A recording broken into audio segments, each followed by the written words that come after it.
Good evening and welcome. My name is David and I work as a parliamentary tour guide at the Palace of Westminster. And I'm one of the team that present the monthly talks on the Elizabeth Tower, which is affectionately known as Big Ben. But tonight we've got a special event for you, and we're going to be hearing from one of the contractors who've worked on the major conservation project, which is now underway. But before we get started, a couple of short announcements. If you have any questions during the event, please type them into the chat box that you'll see on the right hand side of your screen. Our producers will moderate them and we'll answer as many as we can in a Q&A at the end. And also you'll find in the chat box a link to a survey. And we do ask if you could take a few minutes when the event is finished just to give us your feedback on this event. We really appreciate your feedback. And as a thank you, you'll get a 15% discount code to use in our online gift shop. Now, before I introduce our guests, Andy Knight and Michael Hinchcliffe, who will be talking about the unique contribution of Hargreaves Foundry to the conservation project, I'm going to give you some background information about the Palace of Westminster and the Elizabeth Tower to set the scene. So, my presentation this evening has a theme: fire. And we start with an uncontrolled fire that swept through the Palace of Westminster on the 16th of October 1834. It was one of the biggest blazes that London had ever seen, and it was an enormous spectacle. People crowded on bridges to watch as, under a full moon, the flames rose high into the sky and were reflected in the river, and 44 artists painted the fire and its aftermath. The medieval palace had been home to kings and queens for 5 centuries before becoming the site of Parliament, both the House of Lords and the House of Commons, in 1547. But this fire destroyed it all, with the exception of Westminster Hall, built at the end of the 11th century. It survived as a result of the roof timbers being doused with water pumped through hoses. And in this contemporary watercolour, you can see the many firefighters and hundreds of volunteers who battled to save the oldest part of the medieval palace. Today, this ancient and impressive hall is one of the highlights of a visit to the Houses of Parliament. Now, one person who was transfixed by the sight of the fire was a 39-year-old architect travelling back in a coach from Brighton to his home in London, Charles Barry. Barry had been born and brought up in Westminster, and he knew that the old palace was not an ideal home for Parliament. And he observed, as the fire blazed, what a chance for an architect. So, when a competition was held the following year to select an architect to design the new Palace of Westminster as a purpose-built home for Parliament, Charles Barry entered, along with 96 other architects. Barry designed buildings in a classical style, but Parliament wanted the new palace to be Gothic in appearance, and so Barry called on the services of Augustus Welby Northmore Pugin, a gifted 23-year-old architect and draftsman who was an expert in medieval design. Pugin was paid a fee by Barry for assisting him with the drawings, and it was Barry's designs which won the competition. But during the construction of the palace, Barry came to rely heavily on Pugin in the execution of these plans, and particularly in the matter of detail, in the fittings and furnishings. Indeed, it was Pugin who suggested a clock tower, which was not part of Barry's original plan for the building. And much of the ornate decoration of the tower, angels, shields, heraldic symbols, and Latin inscriptions were all in line with Pugin's Gothic vision. And here we can see the building in 1858, just before the clock tower had been completed. And the new Palace of Westminster, the Gothic revival building we're all familiar with today, was completed in 1870, although by then neither Barry nor Pugin were alive to see it. Both had worked long hours and endlessly worried about every detail of the design and construction of the building. Pugin's fragile health suffered greatly from his exertions, and he died at the age of only 40 in 1852, the same year that Charles Barry was knighted by Queen Victoria. And Barry died 8 years later in 1860, aged 64. Their magnificent clock tower renamed the Elizabeth Tower in 2012 to mark the Diamond Jubilee of Queen Elizabeth II, but still affectionately known by most people as Big Ben, can be seen on the right of the photograph. The foundation stone for the tower was laid in 1843 and the clock started ticking and the bells ringing in 1859.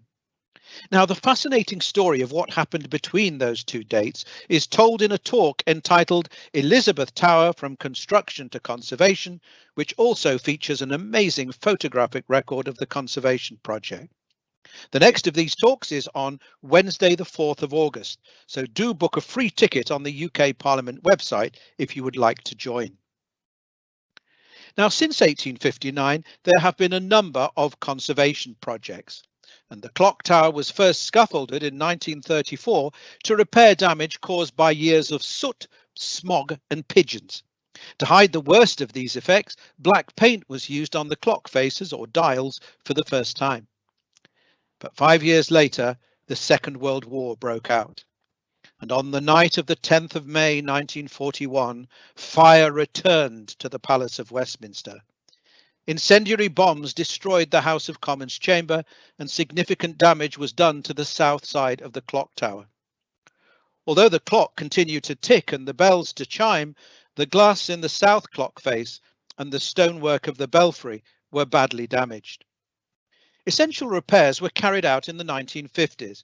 Sir Harman Nichols, Parliamentary Secretary to the Ministry of Works, reported to the House of Commons in April 1957, recorded in Hansard, "The scaffold was erected between January and June 1955 and the repairs were completed in February 1957. It was not, however, possible to make an inspection and assess the full extent of war damage and general wear until the scaffolding had been erected. General repairs to the tower on this scale have not been undertaken since it was built." Now, it's interesting to note that during the current project, investigation has found that the war damage was more extensive than was first thought, and this is now being repaired. Another significant restoration project began in 1983 and was completed in 1985. Repairs were made to the stonework and the ironwork, the clock faces were repainted, and much of the decoration regilded. But the current restoration project, which began in 2017 when the bells were silenced to protect the hearing of those working on the tower, is the most extensive. This project is designed to restore the tower to its original Victorian splendour by repairing damage and wear to the exterior and interior structure and cleaning and overhauling the clock mechanism. This is a huge project involving companies from across Britain and beyond, and during the project, this magnificent tower has been hidden behind scaffolding. It took a year to erect this freestanding structure around the Elizabeth Tower, as the scaffolding could not be attached to the listed building, and at 98 metres high, it was the largest freestanding scaffold in the world. It began to be taken down in October 2019, revealing some of the work done at the top of the tower, and that is our focus for this evening. Well, just a word though about the structure of the tower. Now, the lower part of the tower is made of brickwork clad with Anston stone from Yorkshire. It was constructed by Grissell and Peto, who also built Nelson's Column in Trafalgar Square. However, it's a little known fact that the upper third is made of cast iron, with cast iron roof tiles and intricate decoration on an iron framework. And cast iron is the subject for our conversation this evening. And so my introduction ends with fire, this time fire used in a foundry to melt the iron to make new castings, and this amazing photograph showing a foundry worker removing waste products from the furnace. To begin our conversation, we're going to link up with Halifax, over 200 miles north of Westminster, but with a strong connection. Now, one of the most famous buildings in the town is Halifax Town Hall. And when, in 1856, the town council held a competition to choose a design, they invited the celebrated architect Sir Charles Barry, who of course had already designed the new Palace of Westminster, to judge it. Barry disliked all three entries, and was asked to submit his own design, which he did. His design was accepted and the work began 4 years later.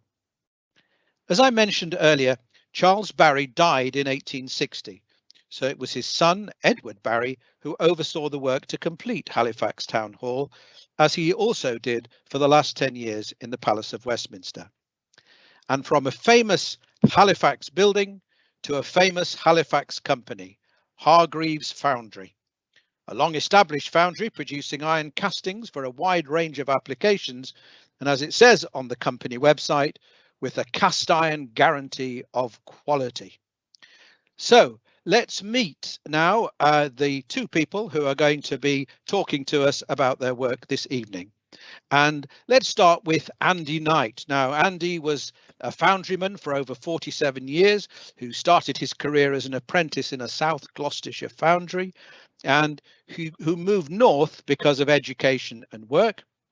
Andy is a past president of the Yorkshire branch of the Institute of Cast Metal Engineers and has worked at Hargreaves Foundry for the last 13 as foundry and pattern shop business manager. Good evening, Andy. Good evening, David. And on to our second guest for this evening, Michael Hinchcliffe.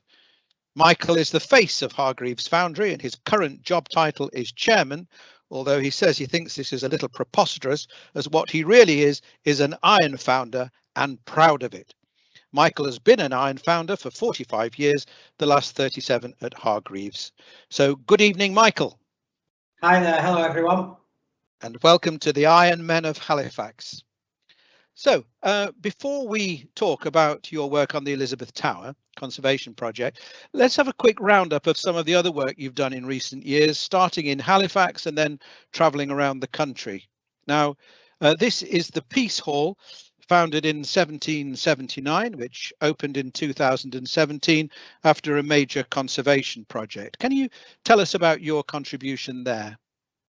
Yeah, so you can't quite see it in detail, but there's cast iron guttering around the edge of this quite large building. It's a beautiful building with the sandstone columns you can see there. It's a complete rectangle, and it was built just purely for trading cloth, which says a lot about the textile industry in this town. And then further into the front of the photograph are the Peace Hall planters. So they're cast iron planters that are planted up decoratively and can be moved around to change the appearance of the Peace Hall. So really proud to be working on such a prominent, beautiful building in Halifax, our hometown.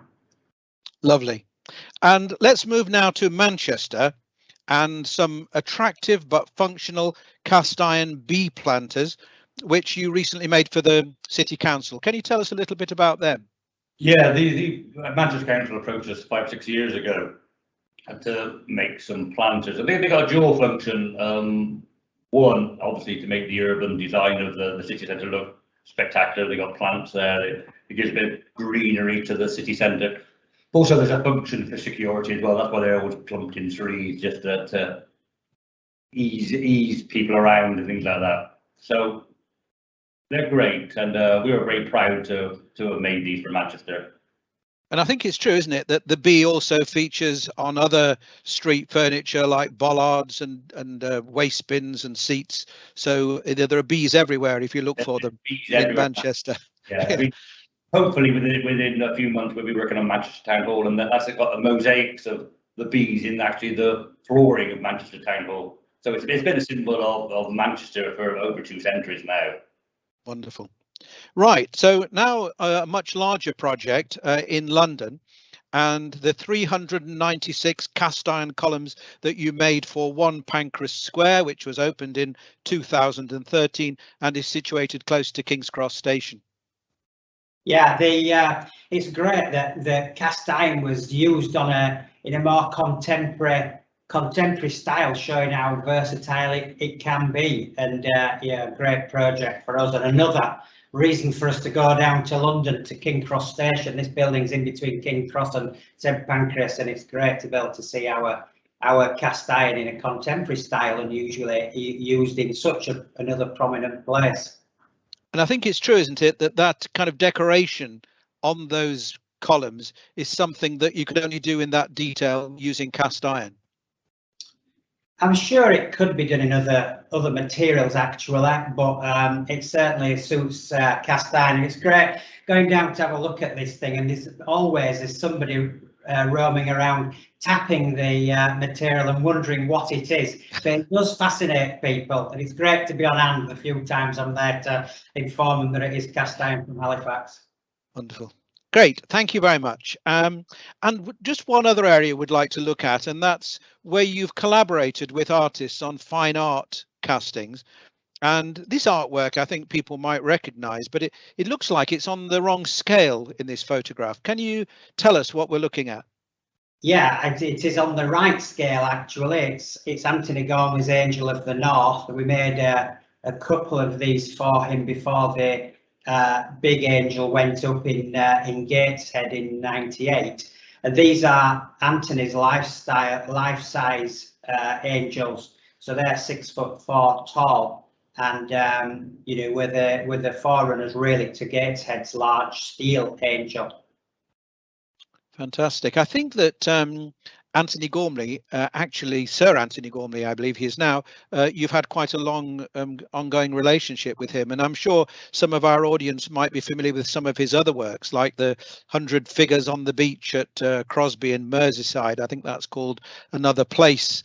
And I remember very well when he put 31 figures on the roofs of buildings in London facing the river. It was called Event Horizon.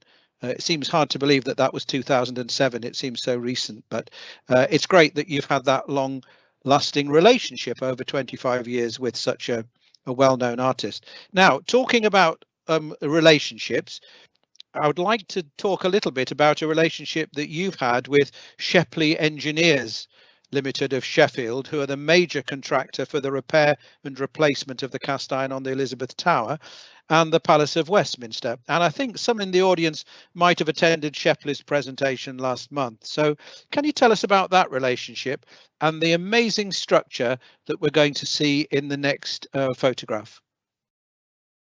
Yeah, we've been working with Shepley for approximately 8 or 9 years. We did work with them for years before that, but they came back on big scale about 8 years ago, and we've been working very closely with them. That picture shows it's a ventilation tower on the Palace of Westminster, and that's what it does. It vent the air out of the chamber. But as you can see, all of that's completely cast iron. And originally, when they did build it, the louvers, which are the bottom section of it, weren't ever incorporated into the original tower. It was meant to be done, but I don't think they ever did it, or there was some fault in it or something. So we're along with Shepley. We helped design and form those cast iron louvers, but there was no original drawings around to be working on, no original castings or anything.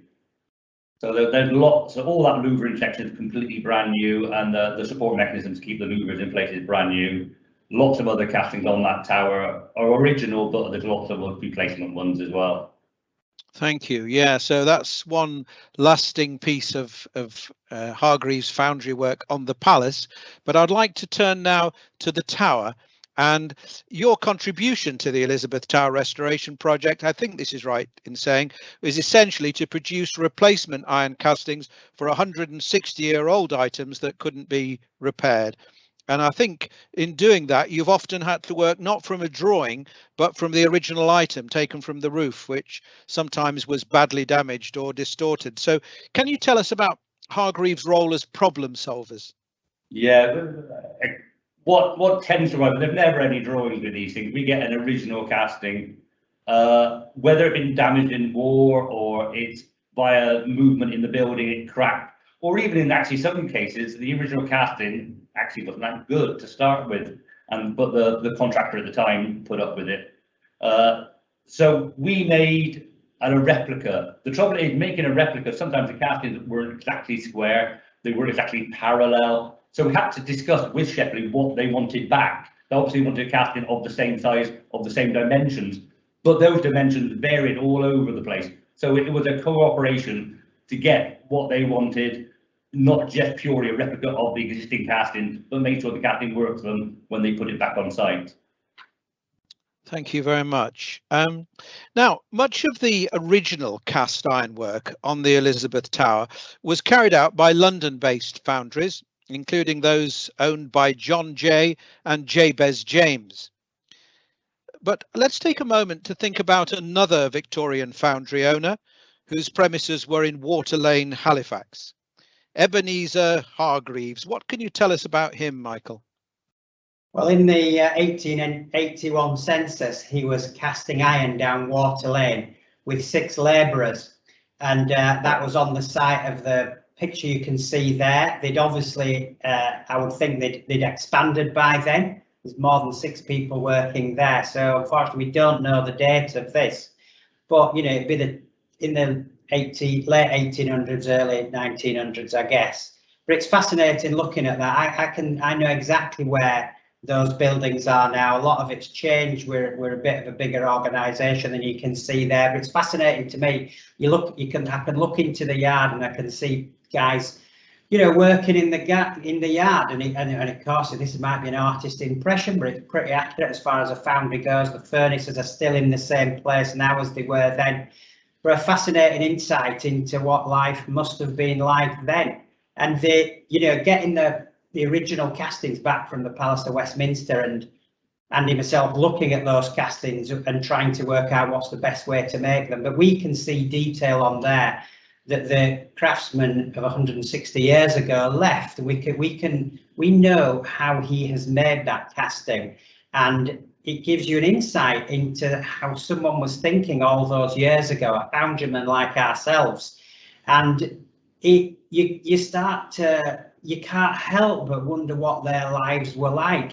You know, they would have been a lot harsher than ours, I'm sure, but they're still having to, you know, do the same things in the foundry that we do. And, you know, you can imagine them going home at night and, you know, they work at that foundry because they need some money to support the families. And then when they go home, and yet I've only got to look in the graveyards around Halifax to know that when you get a date of, you know, 1860, each family generally had lost a few children. So that must have been, you know, happening to the guys in the foundry that were working hard all day, and yet their home lives were so traumatic with that going on all around them. And that, you know, that's only one detail of what their lives were like. And it's just, you know, saddening, but fascinating. And, you know, were they happier than us or not happier than us? It's hard to just imagine what they were like, but it throws you into a different world. And it also throws up, I wonder what happens when in another 160 years time, when somebody's replacing our castings and looking at our castings and they think, oh yeah, but it were really hard in 2020s. Yeah, no, that's great. And as you say, fascinating. And I think the next image is something that you came across that was in some old advertising material from the early 1900s. Could you just tell us about that? Yeah, lampposts, and the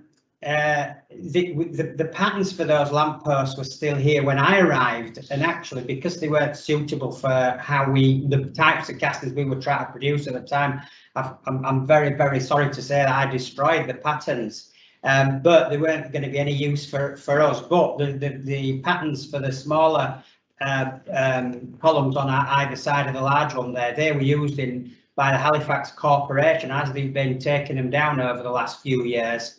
They've got the Hargreaves name on Hargreaves Iron Founders, and I've got 3 of them up in my garden with lights on, and that's lovely to have that, you know, reminder. I know exactly where these came from, I know exactly how they were made, and you know, almost know who made them of 100, 120, 30 years ago.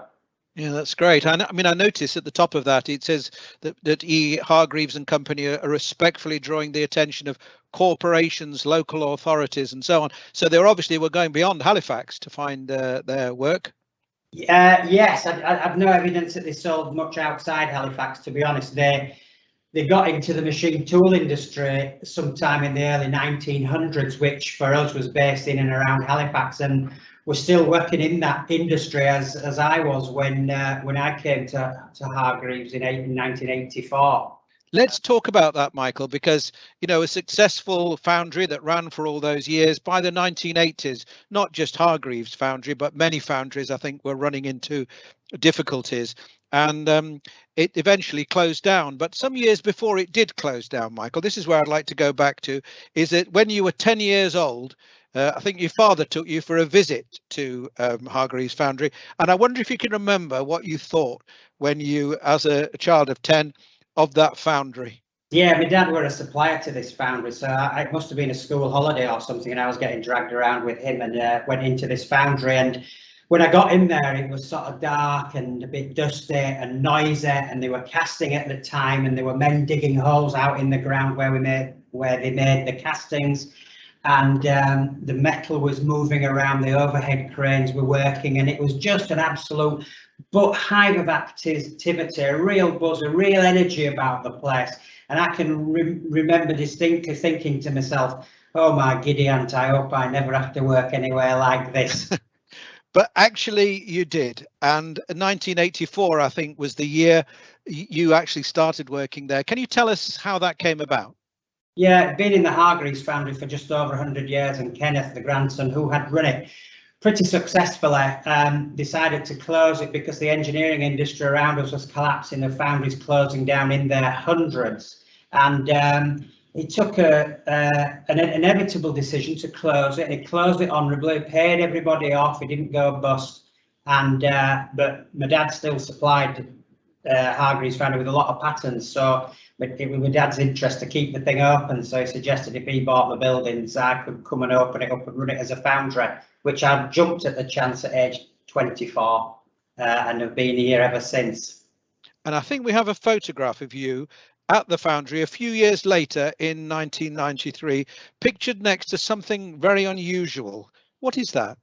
Yeah, it certainly was unusual for us, being an engineering foundry, and and then the castings are all about functionality and the quality standards. And then for Anthony to turn up and say, "Do you fancy making some of these?" It was a bit of a shock to me and to everybody else in foundry, but it was work, and this was the first piece that we made for Anthony Gormley. And a challenging piece it was. We'd never made anything like it, and he provided us with that model there, which is actually made out of plaster, which is one of the most unsuitable materials to be used as a model in a foundry, but that's what we had and that's what worked with. And it was fascinating working with Anthony because he's just quite incredible, his skills and knowledge, and get up and go and make it happen, and really encouraged us and helped us to create these pieces for him, which were the first pieces. And it was a real challenge, but I've realised we like a challenge, and versatile, as I said before, is really versatile material. And this is just another example of that versatility, where it creates some new challenges for us in the foundry. And one of your colleagues was able to dig out a picture of the finished artwork there, still running, it's called. So it's nice to see both the plaster version and then the finished iron one. We've also got another photograph which your colleague supplied, and this one is of Andy working at the Spencer and Halstead foundry in Keighley in 1982. Now, I think it's fair to say, Andy, that health and safety regulations and required PPE have changed a little since then, but not the processes that you use to make castings. Is that right?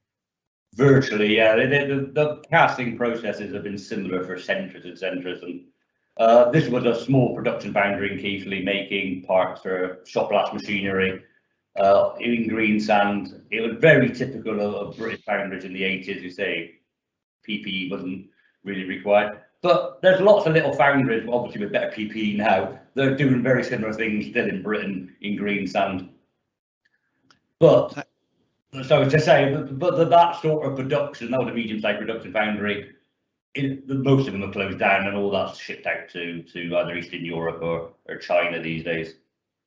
Thank you very much indeed. Now, let's talk a little bit more about the Elizabeth Tower, because I know you've made a variety of replacement iron castings, including gutters, buttresses, roof tiles, but I would like to focus on one feature on the roof of the tower, so you can take us through the stages in how you would cast a replacement.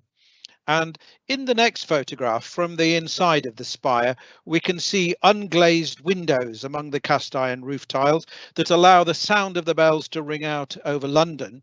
And these are dormer or roofed windows. And from the outside, they look like this. And you can see that they're located on each side of the tower, north, south, east and west. I think we've got a little thing here that just highlights what we're talking about. So if Shepley's found, having removed a dormer, that it needed to be replaced, they would send it to you. And let's look now at a series of images that take us through a process of casting a replacement. Oh yeah, that's the little indicator just showing us where those castings are. So now let's look at a casting that would have arrived at your workshop from Shepley's. And it's got a little metal tag, I think. Yeah, so every casting that comes off of Parliament, it's a typical conservation thing, is indicating, that indicates where it came from. They record it on a spreadsheet, so they know exactly where that one came from and where it will go back.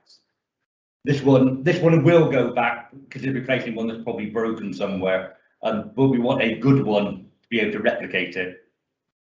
So that's an original dormer from Parliament. So that's stage number 1, and then stage number 2 is when you make the wooden pattern, and I think we've got a pic. Yeah, there we are, a picture of that too. So the first thing we do is we talk amongst ourselves how the pattern makers and the moulding team, how we're going to make this thing. So basically we make a wooden replica of it. This is now solid, although it will be a shell casting. We make the thing solid for practical production purposes. Okay, sorry, so that's how the foundry. This is ultimately a tool for the foundry. Yeah. It is a replica, right, but it's a tool for the foundry.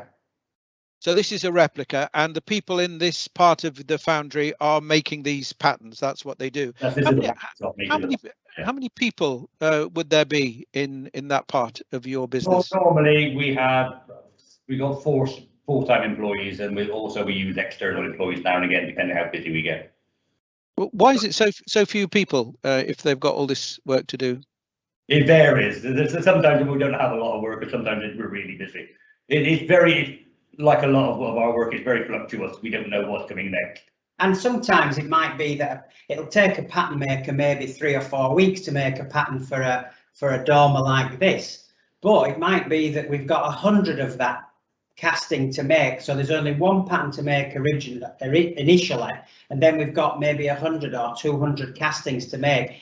For the Palace of Westminster, we were only making small quantities, but often we're making larger quantities, so we only need a pattern maker at the beginning for a part of the process. Okay, yeah, that makes sense. So let's move on then to the next part of the process, the mold and the core making. Can you tell us what we're looking at here?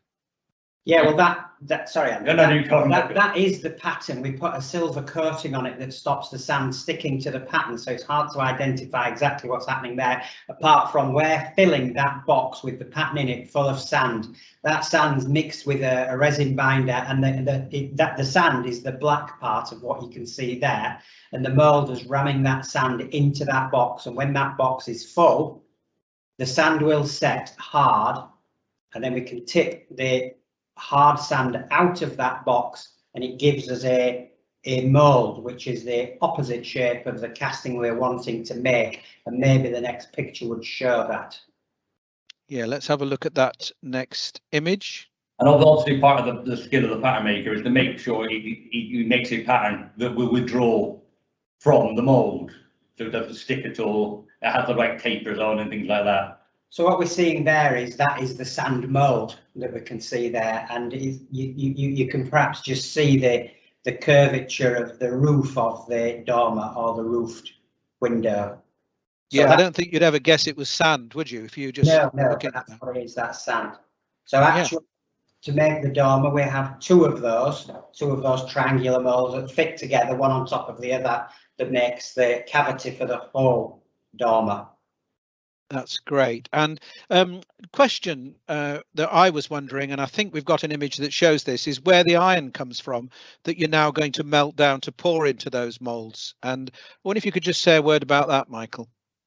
Yeah, though, I mean, pictured there is on the large pile on the right. That's brake discs, cast iron brake discs from cars, and that's a recycled material. And just to the left of that, the flatter squares, that's steel, that's constructional steel, and that makes up 100% of our charge, which means that everything's totally recyclable and always has been. That's why scrapyards are there to collect this, well, all sorts of scrap, but they grade it to sell it to us in that form, and we can use that to melt down. Although when we're making the Palace of Westminster castings, we do put the scrap castings from the roof into the mix to make sure that at least some of the new castings are made out of the old damaged castings.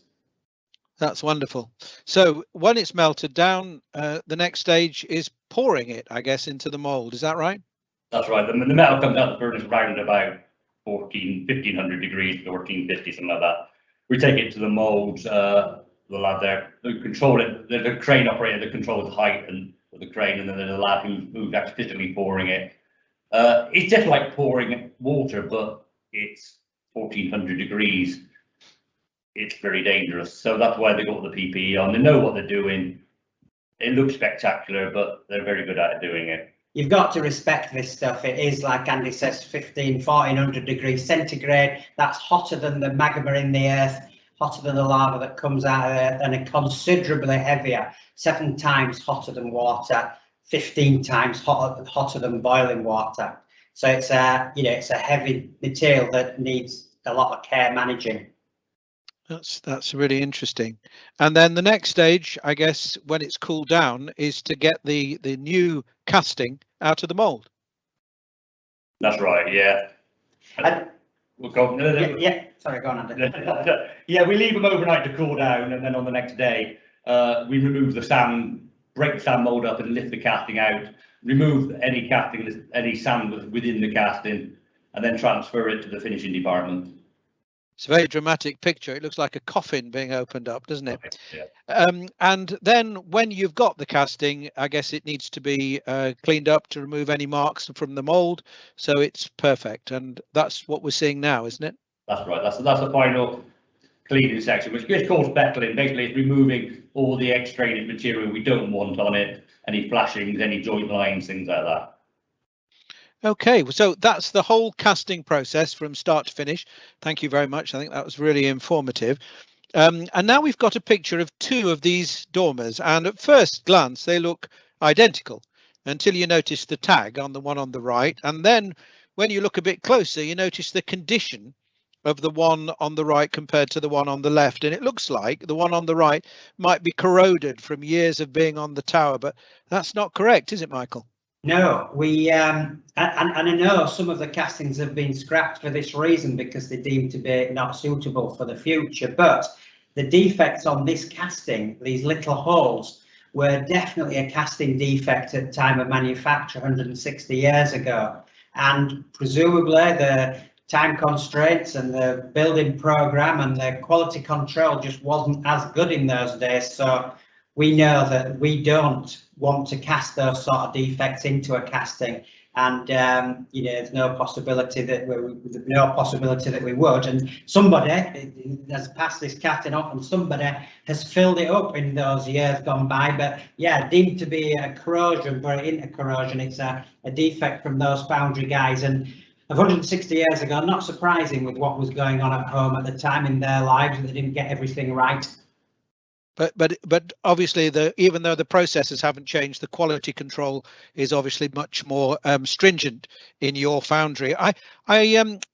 We've seen the process, and now this casting would leave you and it would head back to Shepley's, and they'd put on protective coats of primer, and then it would go to the site where members of the Shepley's team would fix it in position, which sometimes can be quite tricky, because I think this looks like not one of the largest necessarily, but they can be very heavy, can't they, these dormers? Well, they can be. They can be up to 200 kilos. So when we've been up on that scaffolding on Big Ben, and it's very tight, constrained place, and trying to lift 200 kilos with a crane, even with a crane swinging around, it's going to be difficult. So my hat's off to the people in 1860 who did this off wooden scaffolding.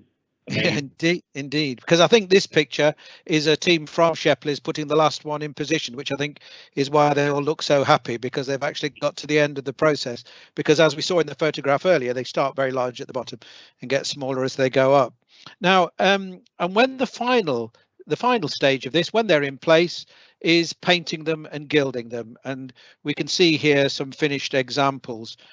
Michael, have you ever visited the tower to see your castings in place?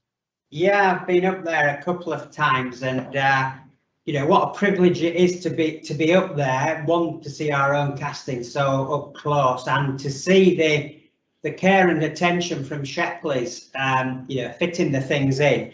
And then one winter's day I was up there, it was freezing cold, and there were some gilders up there, young people, art students they were described as, who were putting so much care and attention into the gilding on these things in bitterly cold weather. It really did show that everybody in the chain of producing these replacements have put a lot of care and attention into it. It was also fascinating being up there in the privileged position to be able to look down on a lot of tourists taking pictures of us up on the top, and you know, this isn't going to happen again. Next time I'm here, I'll be looking from the bottom up to the top. But on this, sorry, if we could just go back to that earlier picture, thanks, Tom. No, the one before, Tom, because I think it's a group of all the contractors. That's it, perfect. All the contractors, I think, or as many of them as could be assembled for Big Ben's 160th birthday. Now, and I think that one of the characteristics of this project, as you say, Michael, is the care and attention, the pride people have taken in doing everything perfectly. And I tried to find you in this picture, and I think Tom has given us a preview, but I did manage to find you there. Now, it looks a bit like something they might put on the news, doesn't it, when they've captured it from the CCTV, because it's a little blurred, but we can see that you're there among those people. And so wonderful that you were able to see your work. Now, I read on your website that it said this: the skilled craftsmen, our skilled craftsmen, have on average over 19 years experience with iron castings. But I wanted to ask you about opportunities for younger people within your foundry, and we have an image that you sent us, which is of a younger worker removing one of Anthony Gormley's body forms from a mould in the early 90s. And I wonder if you could tell us a little bit about that image, and also about apprenticeships and opportunities for younger people at Hargreaves Foundry. Yeah, I suppose the first thing to say about this photograph is that's not how we operate now. But it is a nostalgic picture for me, to be honest, because that's how it was when I was that guy's age. It's not acceptable then, not acceptable now, but that's just how life was. Health and safety is our #1 priority in this foundry, so that's not the picture you'd get if you came here tomorrow. But yeah, the youth is the future, without a doubt, and I've got to say that over the years we went through periods where the foundry industry was collapsing around us, and there's only less than 5% of it left than when me and Andy started. So there has been periods of despair, and I went through quite a few years not training anyone young, because I didn't know that I'd be able to offer them a job, and I quite honestly didn't think there was much hope of a foundry industry being out there. So I thought it wasn't fair to train somebody into an industry that I couldn't really guarantee would be there in the future, and that really was an unavoidable attitude to have, but it's sad now that there is a shortage of skills. But over the last few years, we have started training people and training younger people. One of the problems we have had over the years is that whereas Andy and myself, when we were training, there were technical colleges that ran pattern making and foundry craft courses. Well, there aren't any of those now, but we've just heard that Calderdale College in Halifax is starting an engineering training apprentice scheme, and we are getting very much involved with that, and we can train them our skills here, but hopefully in tandem with the Calderdale College we can make sure that they have some formal element to this training so that they can come out with some sort of qualification. But yeah, the youth is the future without a doubt, and we're confident about our future, that we want to attract young people back into our industry. It is a fantastic industry. You know, for anybody who's slightly creative, it's a fantastic feeling to be able to have the challenge like we have regularly of making castings of every sort of design possible, because it's such a versatile material. That it is, every day is interesting here. I've been, you know, making castings for 45 years, and every week we have a new challenge. Every week we see something that we hadn't seen before as a challenge, or yeah. So, you know, it's a great prospect coming into this industry, and it has got a future now. Something was, you know, we didn't dare believe many years ago. Well, it's great because I mean we've talked a lot in this conversation about the past. I mean the distant past and the more recent past when you were working in the 80s and 90s, and it's wonderful to end on that positive note about the future. So thank you very much, Michael and Andy, for that conversation. And let's end the conversation with this image of the liquid gold that is molten iron being poured to make another high quality casting, as we move now to take questions from the audience. And our first question is from Mr. Stewart, and he says, were the Anthony Gormley bollards the highlight of your career? There's many highlights. It'd be hard to pick that one out as the highlight, but it's been great producing them for him. And actually Anthony designed 4 bollards for us to make exclusively and market exclusively. So that was quite a highlight, being chosen by him and giving us the accolade of designing them from us. Thank you very much. Louise is next. She says, it's fascinating to hear about the history of the Hargreaves Foundry and your work on the Palace of Westminster and the Elizabeth Tower. Thank you. Could you tell me what the painting behind you is all about? Yes. An artist, and I'm afraid I don't even know his name, was studying at Calderdale College, and an older artist, and he came down and said, do you mind if I do some drawings and a bit of painting down at the Foundry? So he did. In those days we just let him wander around as and when he wanted to do, and then he had an exhibition. We went to see it, and he painted 4 large pictures like this, so we didn't hesitate to buy one. Okay, it just captures us in the Foundry charging the furnace up absolutely perfectly. Yeah, it's very atmospheric, isn't it? Yes. Next question is from Chris A, and he says, fantastic talk, thank you. Cast iron is clearly having a bit of a renaissance at the moment, but it's incredibly skilled work. Are those skills being passed on by foundries to the next generation? I think you've just answered that part of the question. And the second part of his question says, are new foundries opening again?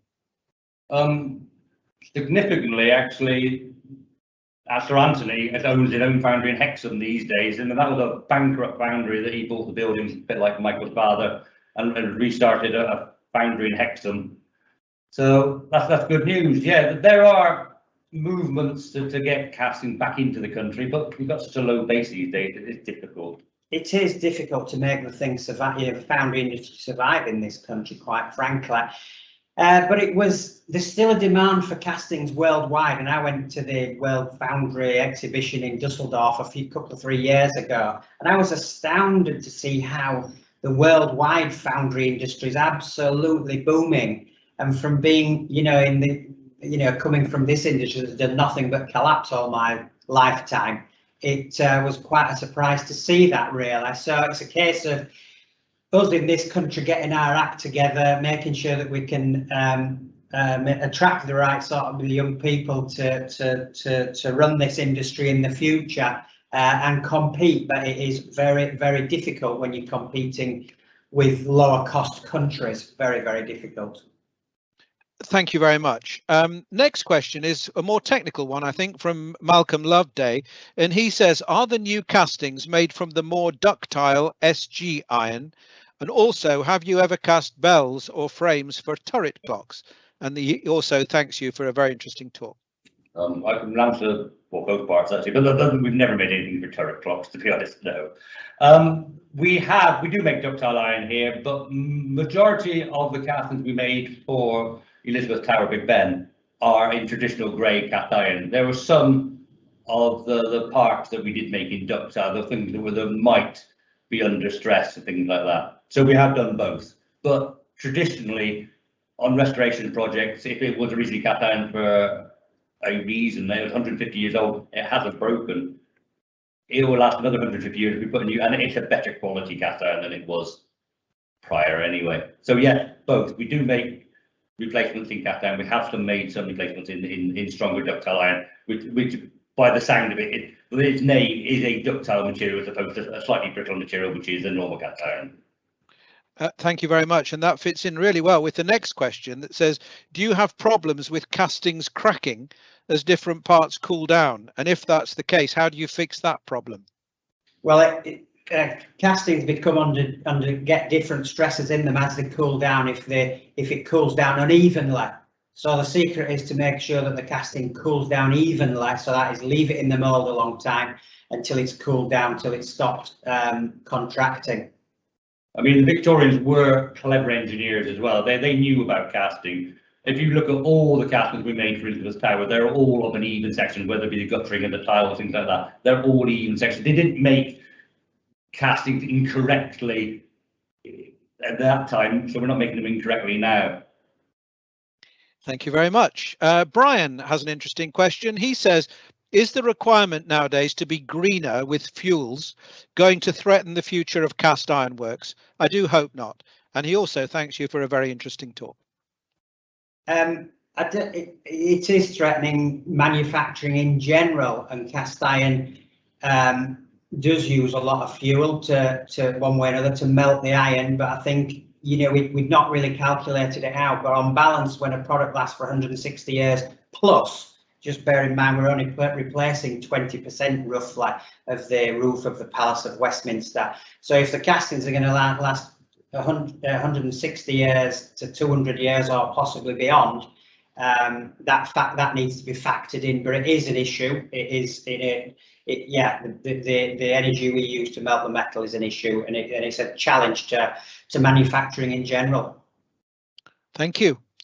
Moving on, Anna Monica says, excellent, very interesting presentation, and she would be grateful for an explanation or description of the iron type, if there is a specific type, to sustain various conditions for many, many years. I think, you know, given where this is going to be situated, is there a special requirement for the iron that you use? No, iron is a very easy material to work with, but basically the render they put on, the paint finishes, if actually these are being coated on the tiles, that determines how it's going to survive more than the iron itself. It's the coatings they put on to stop it rusting. If you put cast iron out in the open like the Gorman is, they will rust. They don't degrade as much, but they will rust. What Sheffield have done, they get our raw tile, they blast them, and then they put a zinc coating on. And the next question almost follows on straight from what you've just said there, Andy, because Simon Allen says, cast iron rusts, how do you deal with the elements? Well, I mean, Andy's answered that really, and you've got to coat it in some sort of protective coating to stop it coming in contact with the elements.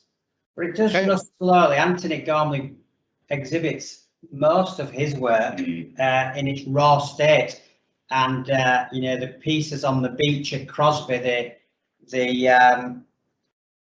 those 100 pieces there, they're in and out of the sea twice a day, and they seem to be coping with those conditions.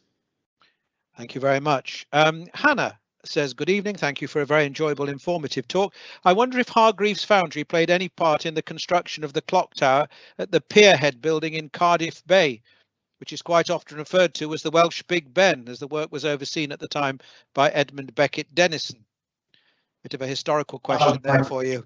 I don't think so. I can't remember, to be honest, but we've done so many architectural schemes, although I do think I'd remember that one. So no, I don't really have an answer for that. Probably wasn't us. When we were talking earlier, I think you were telling me that you've got, it's not just the Palace of Westminster, Buckingham Palace and the Holyrood Palace are also among the buildings. And I even understand that when Andy brings his wife down to London as a special treat, he takes her on a tour of all Hargreaves Foundry's castings. So, you know, there's an awful lot to be admired.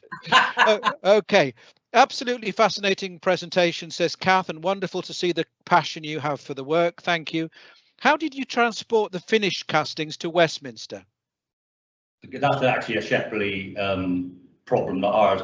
Basically, we make the castings, then we return those. Actually, Shepley come up and pick them up along with the original castings. They want the original castings back as well, and they go through their works, process them, and then they ship them to London. So we don't get involved in that at all. Okay, so that's you pass it to Shepley's in Sheffield, and then they take over They deal with the engineering work, fit them together in their Sheffield factory, disassemble them, and then send them down to Parliament itself. Yeah, ready for Michael to inspect on the roof. Yeah. And then Frank has a question. Do you or can you cast other materials, I guess, other than iron? No, we've got a cupola furnace that melts iron only, like cast iron. Okay, well, that was a nice, easy answer to a short question. Now, this has been a fascinating talk, says Anne J.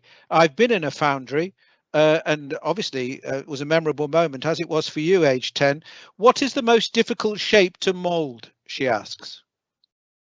Actually, I tell most people who come, I mean, I've had artists come to me, so I want this mold. We can do anything, but it involves time and money.